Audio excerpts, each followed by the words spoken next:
Rangers Journal now.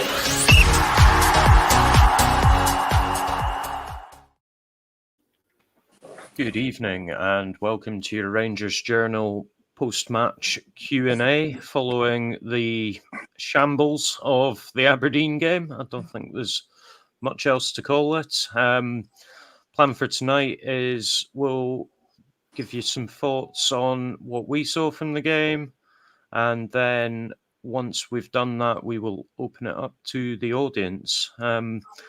Brave men joining me tonight to break through the calls of this one, I think. You first, Ricky. How you doing, mate? Good evening, Dave. Good evening, Dino. Hope you enjoyed your dinner there, pal. I know you're sort of smashing it down your neck there because you just finished work. Scotty, 24 hours later, I'm still probably as angry, disappointed, disillusioned, everything, you can go on and on and on. But, I think in the cold light of day, we're in a bit of trouble. And no matter what we do, we seem to turn a corner and there's always a brick wall there. There's brick walls everywhere. And somehow we need to try and have the adults get us out of this trouble that we're in, because we're an institution and it can't continue clearly the way it is, Dave.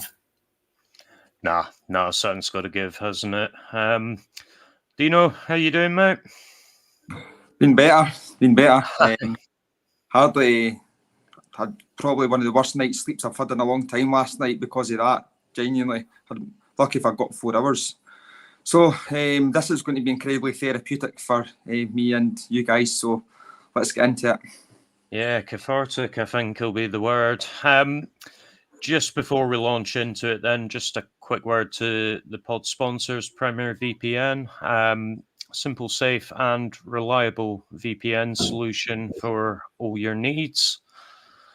Okay, so, right, let's do it. What were your thoughts when you saw the team sheet, Ricky? Well, I think the obvious one was Jeffrey, a guy who's been one of our kind of mainstays, been consistently decent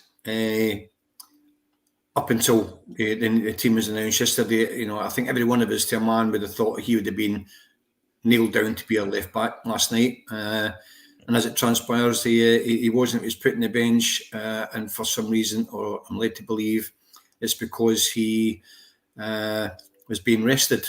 I just don't get that. I'm a lot older than you guys. I grew up with, where leather balls were on the go, mate, and the old miters that were solid, heavy parks.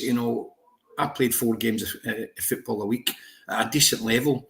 I didn't want I didn't need to be rested. I just don't get today's football with this analytic rubbish that goes on half the time. I just don't get it.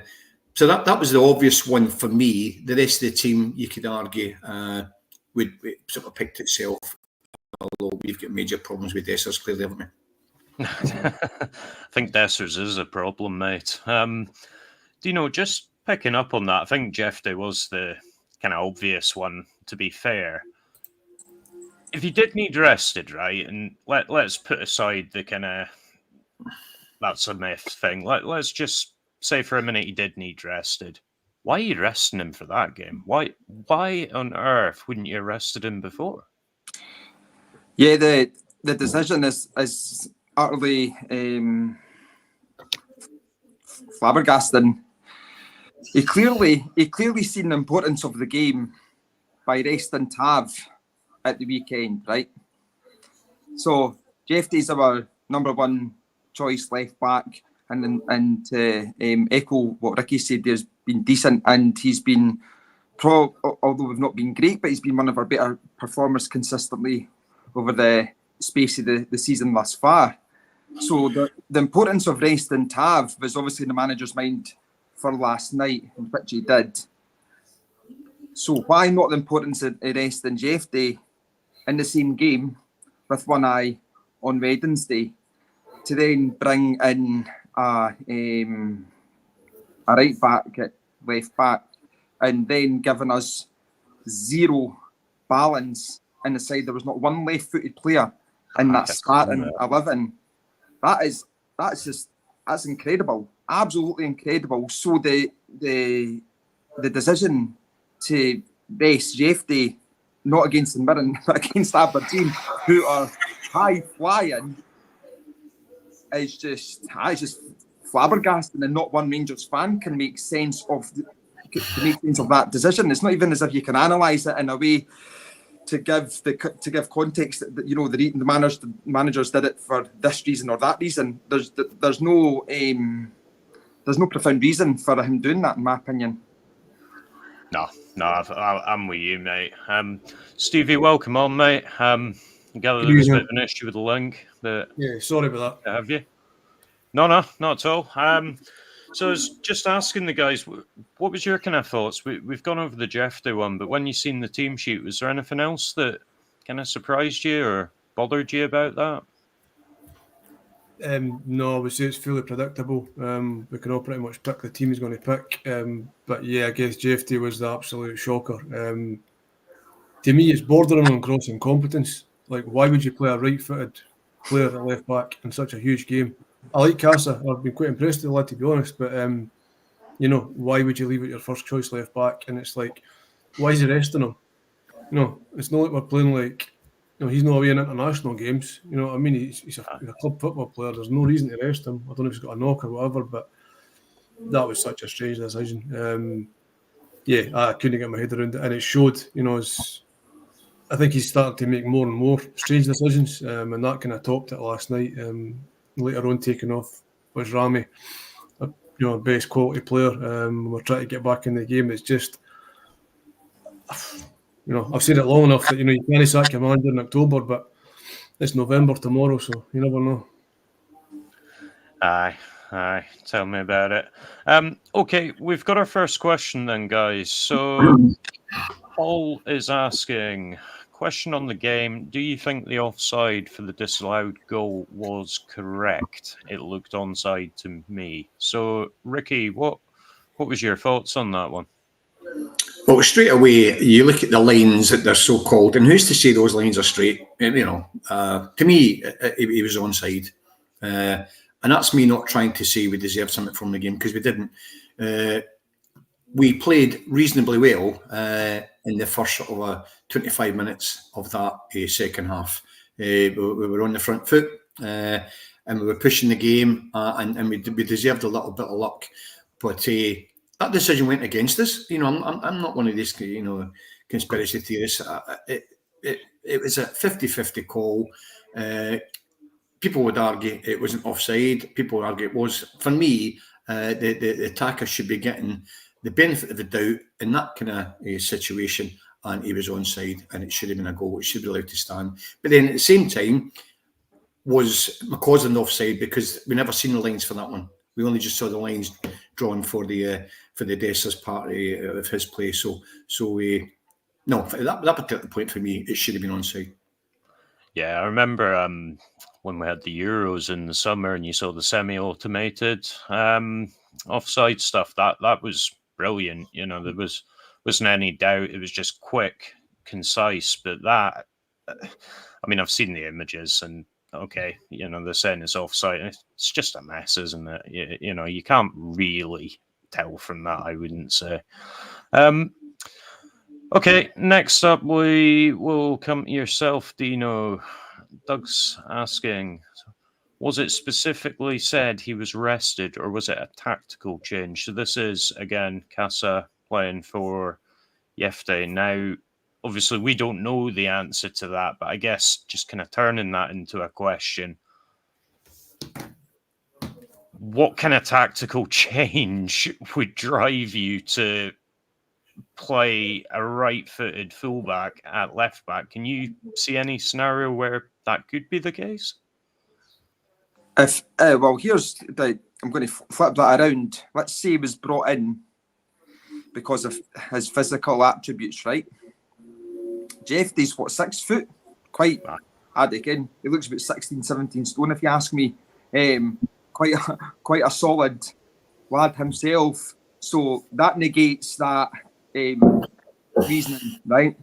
So I can't think of anything other than it may have been because of that approach, because Aberdeen are quite a big physical side, and the way that they play football, physicality is probably a good way to beat them, right? So that's the only thing I could think tactically, right? I can't think of any other tactical reason as to why I would have dropped them. Again, to reiterate what I said, being one of our most consistent players who's been decent, so it's not as if he's been out of form, and it's not as if he's even had 3 bad yellow cards in the last 3 games, and managers wanting to drop him out. So, do you know what I'm like? Nothing at all like that. Nothing. He's probably one of our most prolific players going forward. He carries the ball. He can carry the ball 10, 20, 30, 40, 50 yards like that, and it's brilliant to watch. He's one of the most exciting players we've got. Do you know what I mean? When he gets the ball, we know that he's determined to hit the byline.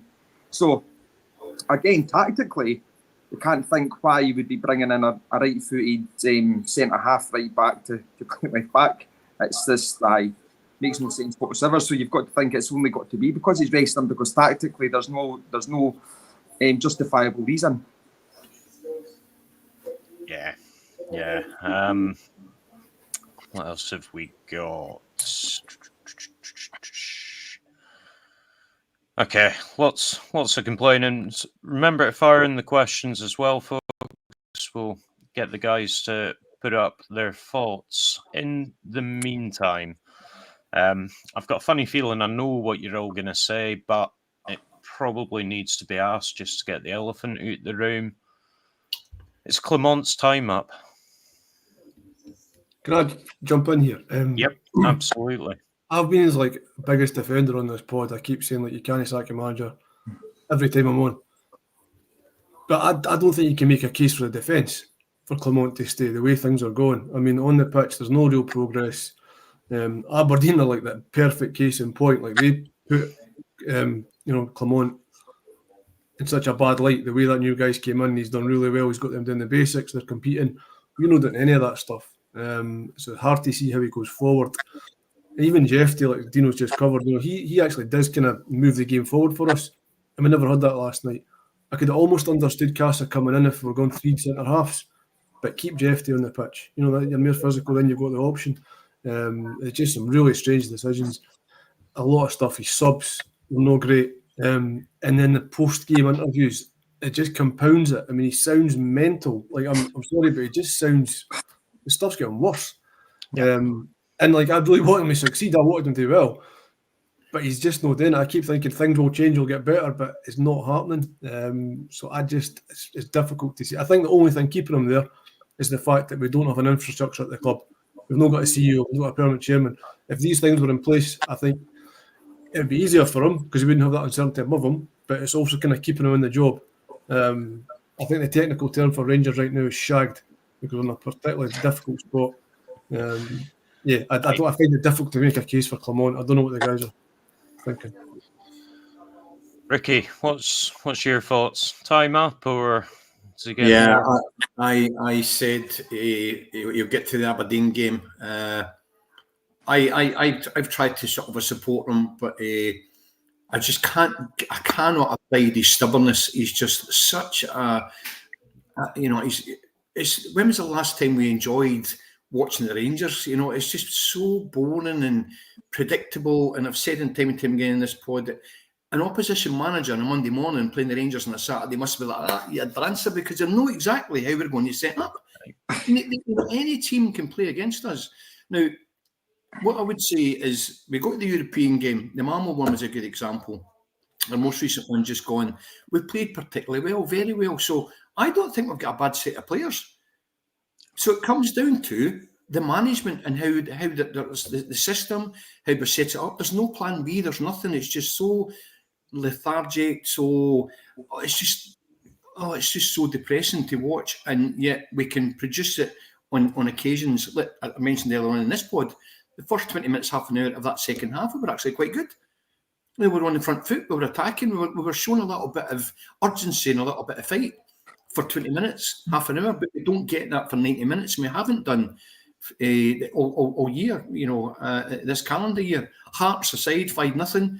The Malmo game and the recent game against Steaua are 3 performances which I think Clement can take credit for. But 3 out of what's that, 30 games, it's not good enough. And Steve's exactly the same. We've tried to give him the time, but we are Rangers. We're an institution. This isn't good enough. You know, I know that the whole shit from top to bottom is just so all over the place at the moment. It's ridiculous. It needs to get stabilised so we can make the right decisions. But the right decision right now for me is Clement's got to go. He's got to go, or we're just going to end up getting worse, you know, because his stubbornness is killing us. I agree with Ricky there about the players are better than what we're showing. I think, like, whenever I watch Rangers, I think we're less than the sum of our parts. To me, there's parallels with, like, Man United and Ten Hag, obviously at a far less level. But, you know, they had no identity. They'd get the occasional good performance here and there because they've got quality, but there was never consistency. And I don't see where that's coming from. That's a really difficult situation. What were you doing? I think a lot of our success actually is you're seeing kind of moments of individual brilliance as opposed to, you know, a whole coach system and tactics for me. You know, Charney is a case in point. Recent run of form, getting the goals, carried us over the line. Before that, it was Lawrence that was bagging them. Dino, I'll come back to you then. Clement, time up? Sadly, yes. And I've been in deep thought today whilst working. And I've kind of alluded to the fact that, you know, kind of going back on what Stevie said, you know, Stevie has been the biggest Clement advocator and within the team of us. And, you know, I think a lot of that is down to we have been consistently bad at making the wrong decisions, if that makes sense. Consistently good at making the wrong decisions, if that makes sense. And I think one of the reasons why Stevie has been so pro Clement is because we've just gone through the same for the last 3 years. See if the context was different, right? And we had a manager that left at the end of the season, and Clement came in, and then Clement had this running form, like Le Guen did. Like Le Guen did. Yeah.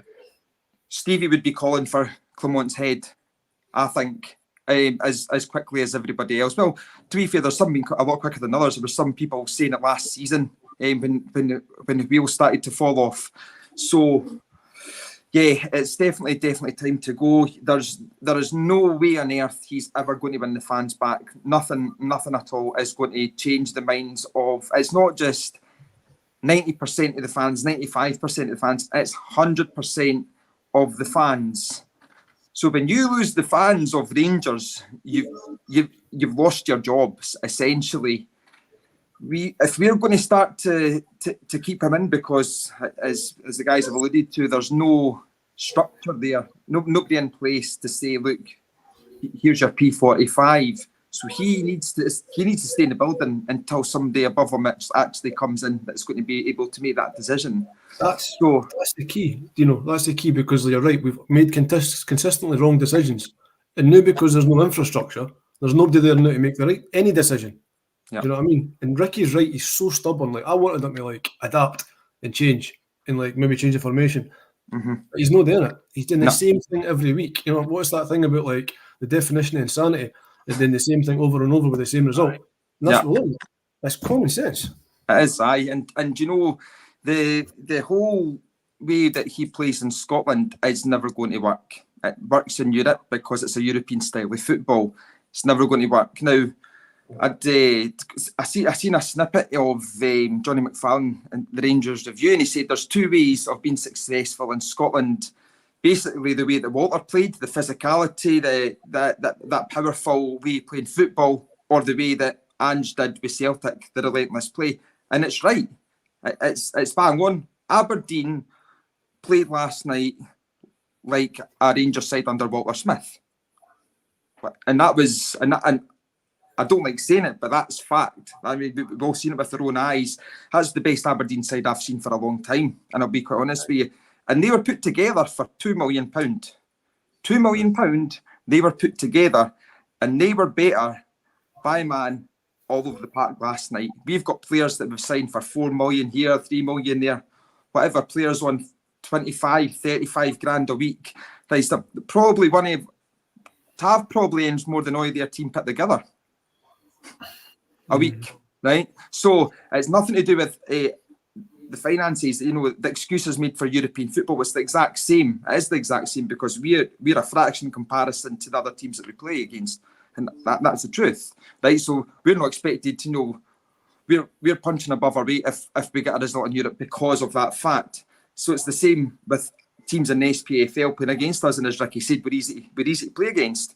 So that's why he needs to go. He needs to go because of that, and the identity of Rangers is not there. I'm 39 years old, 40 next year, been going to Ibrox for 30 odd years, and all of my memories of a successful Rangers side had a core of Scottish players in it, and I've been banging that drum for as long as I have to get Scottish players in the door. And it doesn't matter if they're not as technically gifted as a player that we can get from somewhere in Asia or Europe or wherever. But we've got a core of Scottish players who will give you that everything. Determination, desire is in Scotland, as you know, 9 times 8 of 10 beats skill all day long. There's definitely a snobbery. I think there's been a snobbery since Gerrard was there against Scottish players, and I think that's going to be since. And that's the one that has to go. I 100% agree with Dino. Rangers should definitely have a spine of good Scottish players. Absolutely. Yeah, totally agree. Okay, so if he was to go, who replaces him? Stevie, I'll come to you first, mate.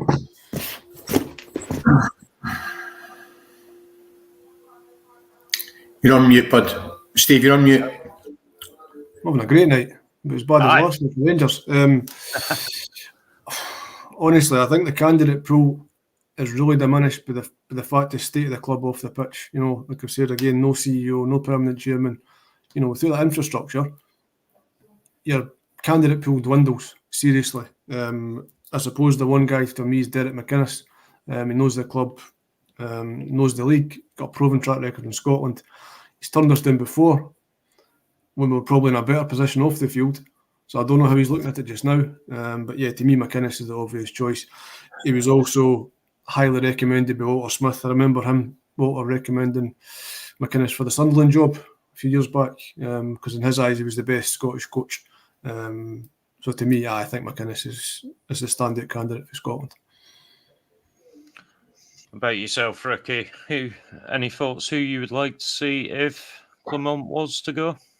Well, as Stevie said, I think McInnes is the obvious choice financially. But as it's been alluded at the bottom there, David Moyes would be a fantastic appointment because of the kind of experience he's had down in the English Premiership. I think he's got a lot of contacts in the game and he could get the right type of players that we need in at the club, but could we afford them? Probably not. Graham Potter, never going to be, only because of Billy Reid, but he's never going to be in a price bracket either. So you're then looking at potentially the rumours today, Steven Gerrard being sacked over in Saudi Arabia. He wouldn't cost anything to bring in because there wouldn't be any sort of a compensation to be paid. So would we take Steven Gerrard back? Again, that's controversial because he left us for bigger, better things at Aston Villa before he gets sacked here. Yes, I would take Steven Gerrard back because he would want to prove things right. Who knows? Under the wage structure, and we can only speculate how much it would cost to sack the manager because it'd be him and no doubt his team. So that's going to come at a great cost, especially because Bennett extended all those contracts. So again, it comes back to the board. They've got to be held responsible for where we are right now. As I said to you just before we came on here, and I'm sorry if I got on here, lads, the last time we were kind of structurally in a good position was when Dave King was in charge of our club. Now, I know that's controversial, but right now, I would take Dave King back at the helm right now and let's get the club sorted from top to bottom because he's the one man that would do it, in my opinion. I don't think that's controversial at all, mate. I think that's pretty common sense. Dave King's a leader. One thing I would say as well, one guy that I think should absolutely be in there in some capacity is Kevin Thompson. You hear him on the comms. He speaks so much sense about the game. He's got a great history with the club, like with Walter, worked with Gerrard. He's just, to me, he's an absolute shoe-in. I was surprised that Clement never took him on when he came in. That was a bit of a strange one for me. But whoever comes in, Kevin Thompson's got to be part of it. He did a cracking job with Kelty as well for a season, didn't he? But apparently Alex Ray was the outstanding candidate. Doug said there in the comments, Alex McLeish, no, that's not going to happen. Interim manager, no chance. Yeah. Okay, got another one. I've got the. Can I give my 50 pence on that? Yeah. So 2 things. Alex McLeish as an interim manager, no, for 2 reasons. A lot of fans will compare him to winning the treble, things like that. It'd be quite easy for the forks to get turned on him quite quickly if things didn't go to plan for him. And I don't want his legacy being damaged, I'm being honest, because that was the last time we witnessed us winning a treble. So I didn't want him to then come in and, have a... McLeish got chased out the last time. We finished 3rd behind Hearts, he got chased out. That's before the win came in. So, and second thing, Muscat's just signed for a team back in September, so there's no way on earth he's coming here. It was quite funny because when we were in the group chat earlier on and McInnes's name was getting put in, I actually jokingly said Kevin Thompson and Stephen Davis as interim manager, coach, whatever, till the end of the season. Because if you actually, and I actually thought about this again as I was thinking of what today is, it's not done us any favours bringing in a manager halfway through, before Christmas, but a group of players that isn't theirs, then to try and change it around to the way that they play football with players that didn't play their style of football. It's just, it's not worked for us. So I don't, and again, the definition of insanity is doing the same thing over again and getting and wanting, the result to be differently, and it's not going to be. So I think an interim manager till the end of the season. And then that way, if we continue to be crap, then it's all on the players, and it can't be on interim managers. That's my own opinion. That's what I was thinking earlier on. So people like that to come in, again, the reasons that Stevie alluded to there with Kevin Thompson, and we know what Stephen Davis is going to bring to the team. So there's going to be. The players are going to have to raise their game and raise their standards and show their worth, because they won't think twice about dropping you. I'll tell you that right now. And that's and I no holds barred type of dropping and all, which I think is actually needed, because I think some players think that it's a free ride for them. So get them in till the end of the season. Wait till we've got the structure in place upstairs, and we see the football club slowly turn in, slowly getting better because we've got the right people in charge upstairs. Then make the right decision. And if that's McInnes, McInnes, let him have his season with Kilmarnock, another season with Kilmarnock. And I mean, if he's the man, that's a prime candidate, because let's be honest, we're not going to be attracting big managers because of the mess of the club and because of the manager turnover the last 3 years. So we've got to really think logically about this in terms of who is going to be wanting to actually even come. So yeah, I'm all for an interim sort of an interim manager coming in.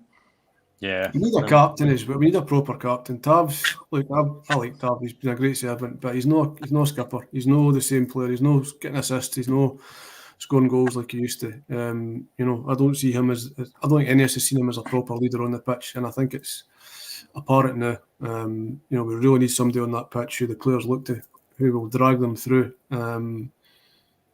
That's a big element, I think, of the kind of. I think half of them just need a boot in the balls, mate. Right. You could also argue, guys. You could also argue that you've got ready-made right back there in Sterling. He's the type of player who we've got to get into that team somehow, and he's again Clement just as he's always a sub. I'm not saying build a team round Sterling, but he's got to be in that team. They just gave him a huge whacking contract as well, and he's leaving on the subs bench. He's one of the He's respected. He changed that game for us yesterday in the second half, man. People in the comments were saying, what is he doing? Take McCausland. Sure, there's a better replay. He was twice the player, twice the kind of option that McCausland offered us. He needs to be in that team. Yeah. That ties in with what Dean was saying about the competitiveness, like going in there to actually win the battles, and that's what Sterling did. That's what he offers, and that works well in the Scottish League. And we finished the game with 3 right backs on the pitch. That's not the first time, not Dino. It's not the first time I've done that. It's no. Right then. If Clement was to come out, and I think, as we've already covered his stubbornness, this is pretty unlikely, but if he came out and said it wasn't working, needed to change, stop using the same players, give youth a chance, would you then give him a chance? I'll come to you first, Ricky. Right, what I think we need to do, top to bottom, Dessers is absolutely dire, rank rotten, but he's the best we've got at the moment, whether we like it or whether we don't. So what do we need to do? We need to get him playing alongside somebody. So we need 2 up top. Dessers needs to be closer to somebody. This number 10 rubbish doesn't work because the number 10's all over the place to do the job he's meant to be doing, link and play. He needs to do that. So we need to almost play with 2 strikers. So to do that, we need to play with a 3-5-2. That still gives us a width. It still gives us a pace down the wings, what we need. And it gives us 2 players up top to give us an option for goals. And Dessers then get somebody to play alongside it. Hopefully get the best out of Dessers, because every time we play with that one up top, it's him and he's offering nothing to us. So that's what we've got. That's the best we've got. But to utilise him and try and get the best out, I'm sure the boys agree, we've got to go to a 3-5-2. And if Clement doesn't recognise that, then, he's done for me anyway. But he's got to change it. Get it to a 3-5-2 and get some support to Dessers. I said the same thing 2 weeks ago. We need to get a support. He's not a sole striker. He cannot do it on his own. His attitude's stinking anyway. The way just like. I think there's a debate if he's actually a striker, mate. But to answer Curry's point, I'd love to see the youth given a chance. But at the end of the day, he's got players there that he should be getting more out of. So he can't really hide behind, I'm going to throw the youngsters in. I mean, that's just a cop-out if he was to do that. Don't get me wrong, I'd love to see more like Bailey Rice, players like that in the first team, definitely. But Clement, he's got, it's his job. It's literally his job to get the best of these players, and he's not doing that. What about yourself, Dino? If he was to admit he'd got it wrong, would that buy him some time in your eyes? I would give him some credit. I really would, because we've been wanting him to take accountability for far too long now, and his lack of capacity to take accountability is crazy. Anyway, but he's again the word that keeps getting used, stubborn. I don't think I could ever see that happening. We all know the weaknesses of the team, and as Ricky said at first in the show, teams know how to set up against us, so they know the weakness in the team and they exploit the weaknesses, which is incredible because we're Rangers, right? And every team has weaknesses in them, but yet Clement sets up and plays against the same way week in, week out, irrespective of who we're playing. Was actually utterly baffling. This is a man who's won 3 Belgian championships with 2 separate sides, right? So he's actually known what it takes to win, and yet it looks like he's never won anything in his puff. It really doesn't he? And the change for the formation is bang on. It really is. It would give us so much more in terms of defensively, the structure going forward. This 4-2-3-1 rubbish isn't working for us. But funnily enough, it works for that team that we played against last night. Go figure. So the question is, that's clearly down to the manager. This guy came in the summer and he's had less time to have a rebuild than what Clement has had, and the guy is joint top Celtic 9 points ahead of us on a budget of £2 million. So yeah, he's not going to change. It's unfortunately any win that we get between now and when he goes is only going to be papering over the cracks. It's going to be the same turgid depressing football. As Ricky said, it's not exciting to watch. I mean, less and less people will stop going to Ibrox because nobody wants to pay their hard-earned cash to go and watch that absolute shite. Simple as that. Excuse my language. But that's the crux of it. People are going to start, or they're going to stop going. That's what's going to happen next. They're going to just turn their back on it until he's away. I think some fans have already said exactly that, and it's understandable. Yeah. The demonstrations will start soon.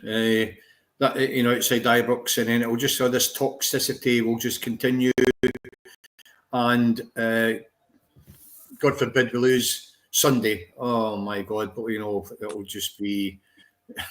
I'll be honest, Ricky. The way things are going, I think we'll stumble across the line on Sunday. I do. I don't think it'll be pretty, but I think we'll get it done. And then, hate to say it, but fully expect us to get hiding in the final.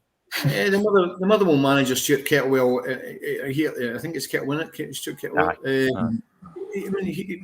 He'll set his team up to beat us because any pace down. I mean, the Tav over the top of Tav, you're going to get by him with pace. You don't have to have any skill. Your pace is going to beat him. They can play Dessers, but the big centre half can just go and have a cup of coffee. You know what I mean? It's just they'll know how to play us. And this is they probably get the best young midfielder in the whole of Scottish football, in young Lennon Miller. And if he gets a hold of that game against us, we'll wait and see. Motherwell only 3 points below us in the league. It ain't a foregone conclusion, that's for sure. Closer to 8th than 1st, apparently. There's a damning stat for you. Okay, next up. I'll come to you first, Stevie, on this one. Do you think we will take points off of Celtic or Aberdeen this season?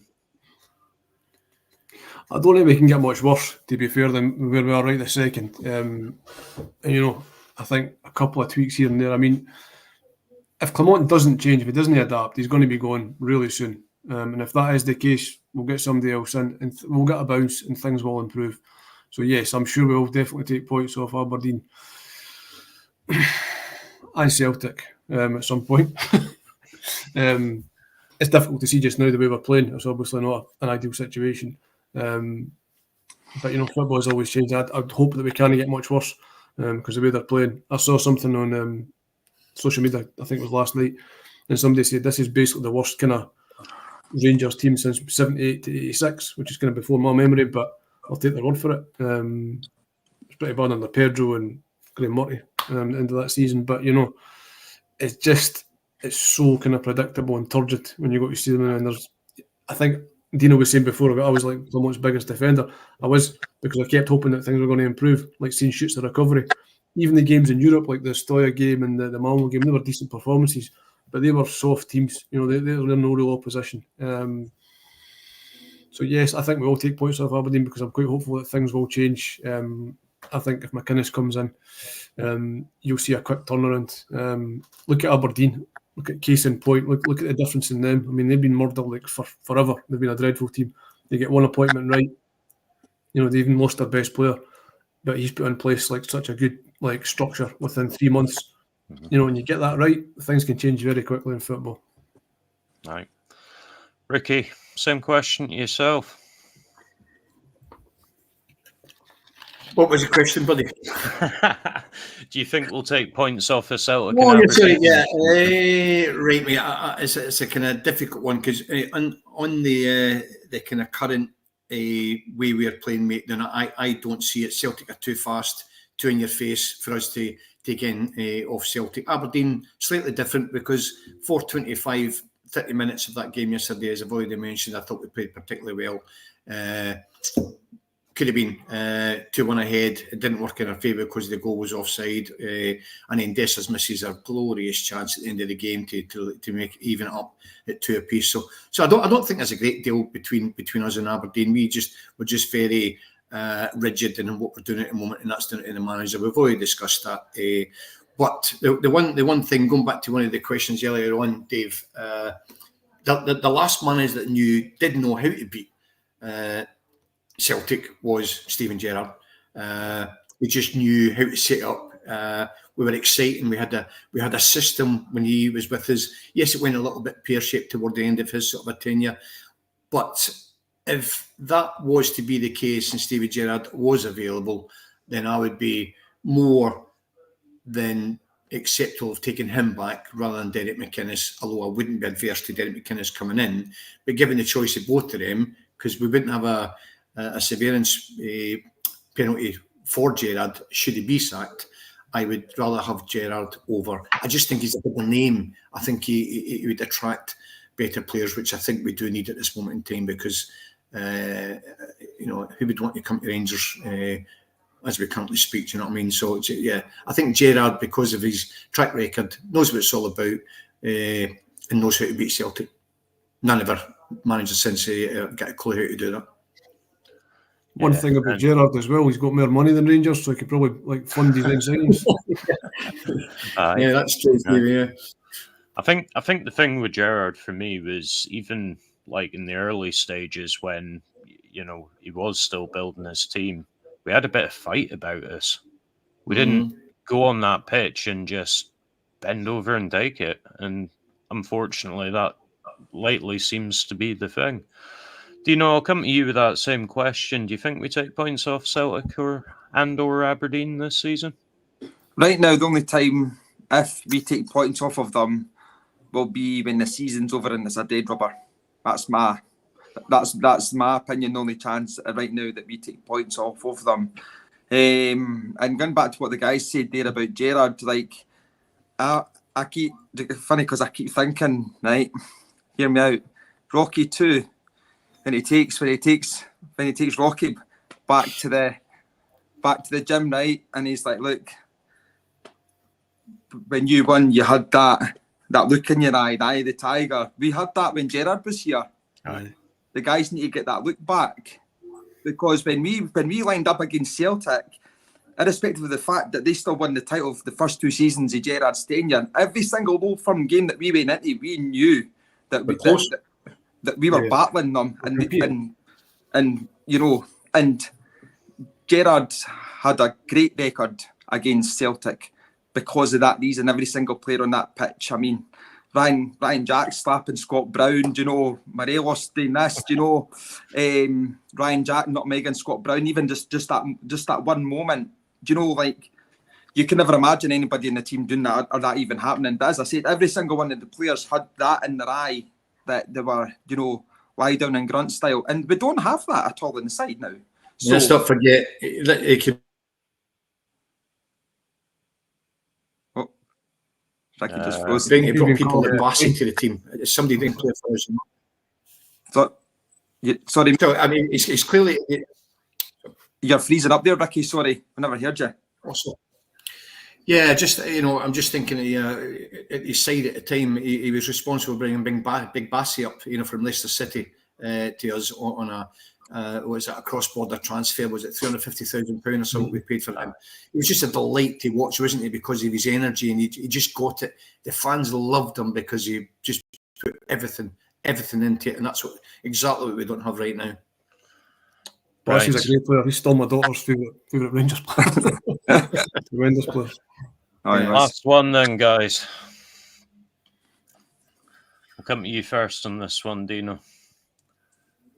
If Gerrard was to come back and he wanted Beale with him, what would your take on that be? You would see less fans at Ibrox if that happened. Yeah, I think so too, to be honest. Stevie, what about yourself? I think if Michael Beale was coming back, I think you need to wear one of these. Because nobody would let him in the place. He'd need to be disguised, seriously. Nah, Beale can't come back. But I think if Gerrard was to come back, I'm not against the idea, because as Ricky correctly points out, he's a huge name.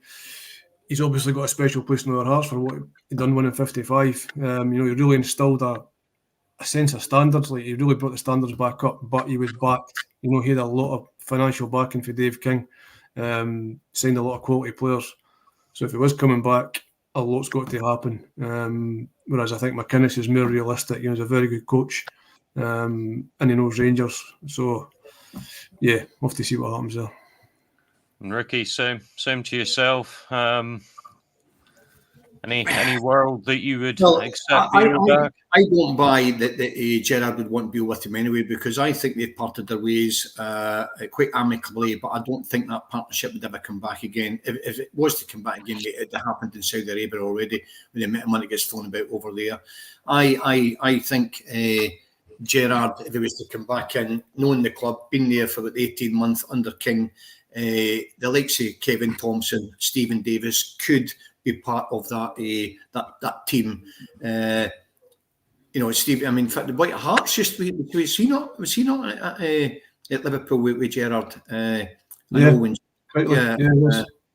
So I mean, all that kind of, and I think even Brendan Rodgers was there at some stage as well in that academy, wasn't he?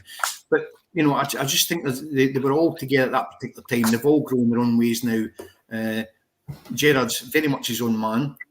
Learnt a lot, made a lot of mistakes. I think he'd be a great appointment if he could get him without any severance money. But going back to what I was saying earlier on, I think Dave King could be the man to stabilise this club. If he was brought back in, Dave King, for the 2 years, fill all these appointments, get some investment and get Gerrard back, then I think would be, as I said earlier on, I don't think we've got bad players. We just need somebody who can manage them properly. And Clement clearly can't do that. I do generally think that Clement's lost the dressing room. I know that's another topic, guys, but I genuinely think those players are not playing for him. They're just not playing for him, and it's obvious to see. Yeah, I guess the counter to that for Ricky is they've done the same thing with how many managers now? It's a tough one, but there we are. Okay, so I think that brings us to an end tonight.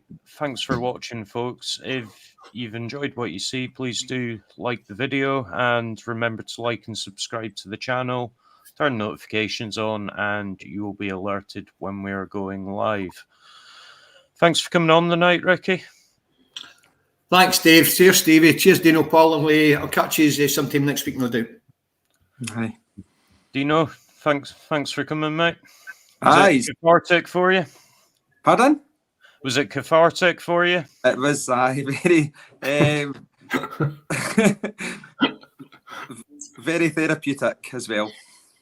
Aye. And Stevie, thanks for coming along, mate.